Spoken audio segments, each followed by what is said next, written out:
Anxiety has this strange way of showing up exactly when you don't want it to. Right before an exam, during a conversation, at night when you're trying to sleep, or sometimes for no clear reason at all. Your heart speeds up, your mind starts racing. You notice every tiny sensation in your body, and suddenly you're no longer in control. Your brain is. I used to think moments like this meant something was wrong with me. Why can't I calm down like everyone else? Why does my brain explode with thoughts the second life gets stressful? If you felt this, you're not broken. You're human, and your brain is just doing what it's been trained to do under pressure. But there is a way to take back control. In this video, I'll show you 5 calm, science-backed techniques you can use when anxiety hits. Not someday, not after months of practice, but in the moment it actually happens. You'll learn how to interrupt spiraling thoughts, how to calm your body so your brain follows, how to break the cycle of what if thinking, and how to build long-term habits that keep anxiety from taking over. These aren't dramatic lifestyle changes.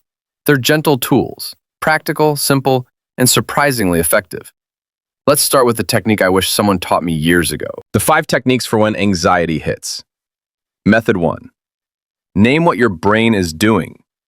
When anxiety hits, most of us do the same thing. We panic about the panic. Our thoughts spiral. What if this gets worse? What if I embarrass myself? What if I can't calm down? Here's a better approach. Name the process, not the emotion, the process. For example, my brain is predicting danger. My mind is spiraling. This is an adrenaline response. This is a worry loop.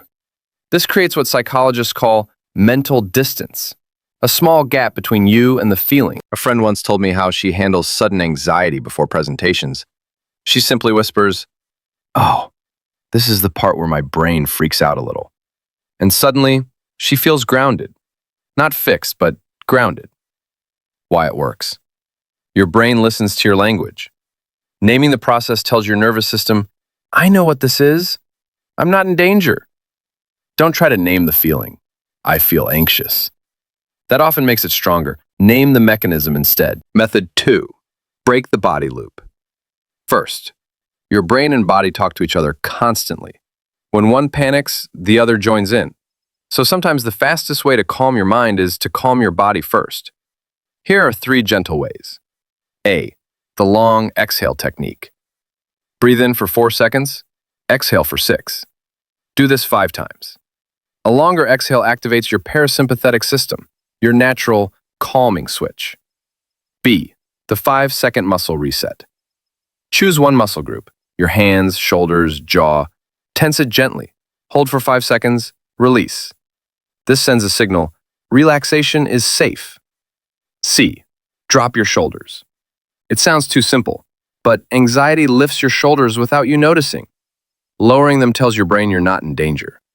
I still do this dozens of times a week. A quiet little reset. Don't chase perfect calm. Aim for a tiny bit less tense. That's enough to interrupt the anxiety loop. Method 3. The 2 real things technique. Anxiety pulls you into your head. The thoughts get louder, faster, tighter.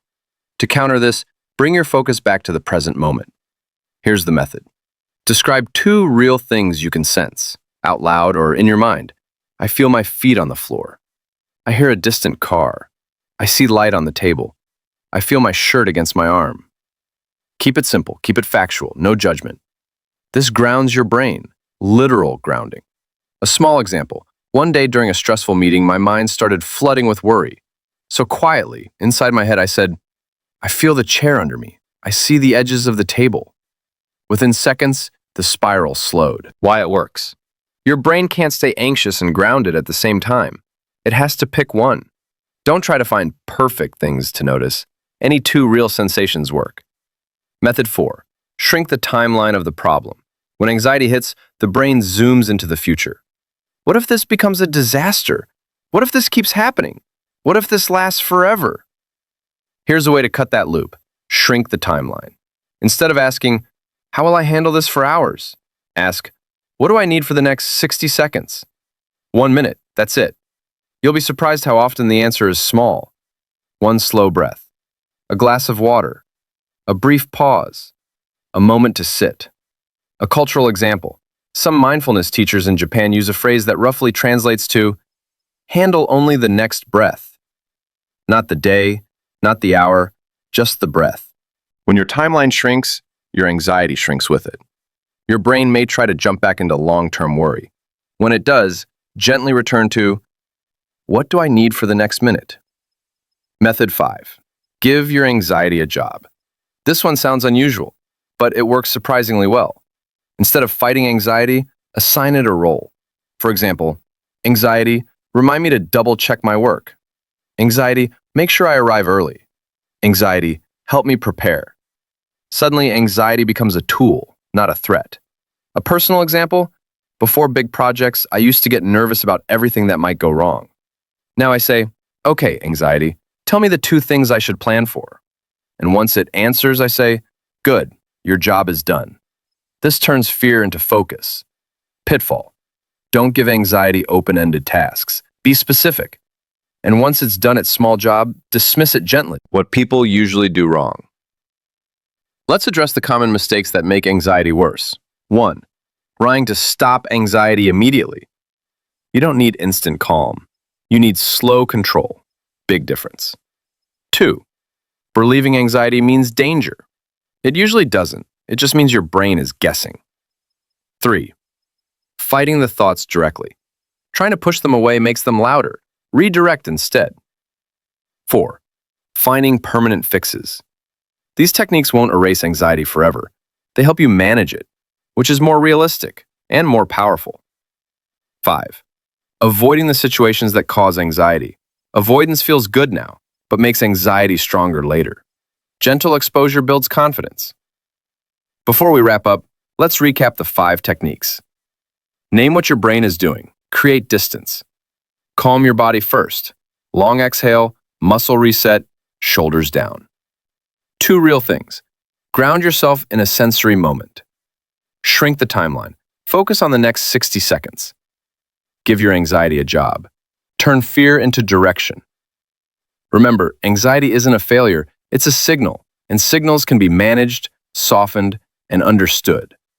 At the end of the day, taking control of your brain doesn't mean eliminating anxiety.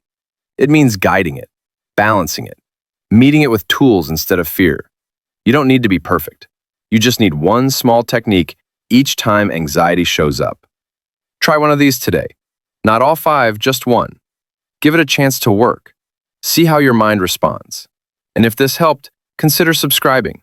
Not for motivation, but for clarity, and to build a calmer mind over time. Your future self, the calmer, clearer version of you, will thank you for starting today.